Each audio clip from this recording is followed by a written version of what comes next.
Have you ever felt like you were drowning? That if you just slipped into the darkness, no one would care? This is the beginning of my story.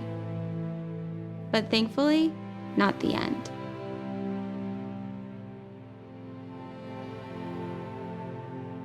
For the first 23 years of my life, I knew I was born to be a mom. I'd heard that having a baby would be the happiest day of my life. But for me, it felt like the opposite. Feelings of love for my son were coupled with feelings of inadequacy. I was depressed and depleted. I wasn't just sad, it was a lot darker and a lot lower than just a bad day. I lost my identity. Everything good about me seemed to shrivel away. Why did I feel so worthless? If I was to just disappear, my baby and this world would be better off without me. I waited 2 weeks for the baby blues to pass. Why couldn't I just shake this off? I was scared, terrified that I would kill myself and my baby.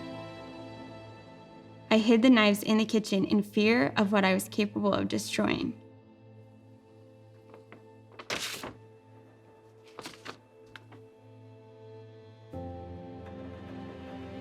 I was mortified to tell my husband.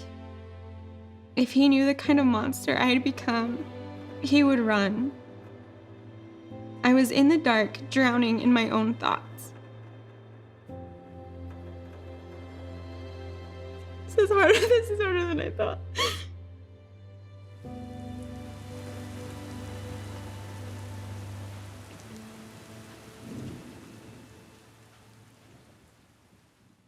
I was affected by postpartum depression and anxiety with 2 out of 3 of my children. But this isn't just my story to tell. 1 in 7 moms face some form of perinatal mental health issues. It doesn't matter what culture, age, income level, or race. It's common for most mothers to feel this way anytime during pregnancy and months after giving birth. We may hear about postpartum depression more often, but there are many types of maternal mental health issues.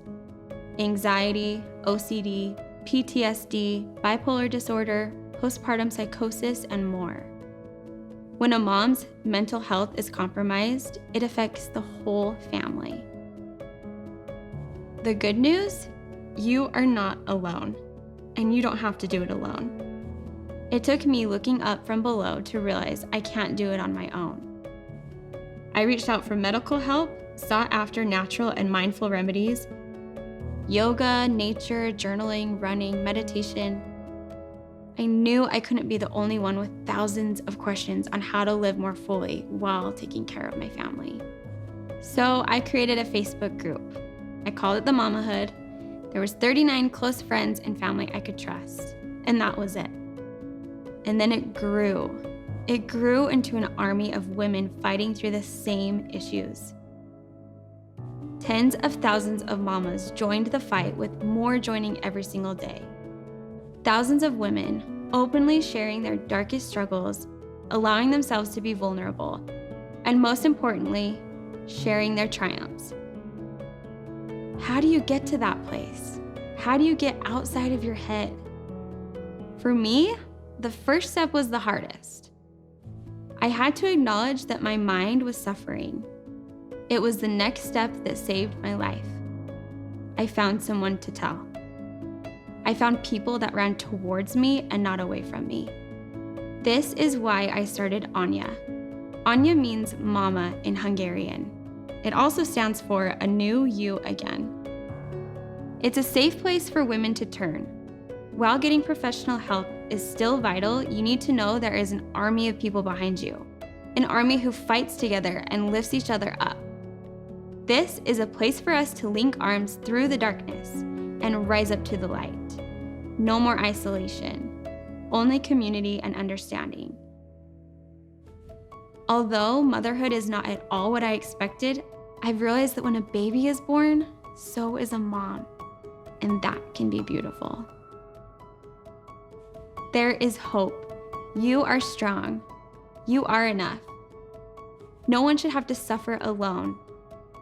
Anya, is a new you again.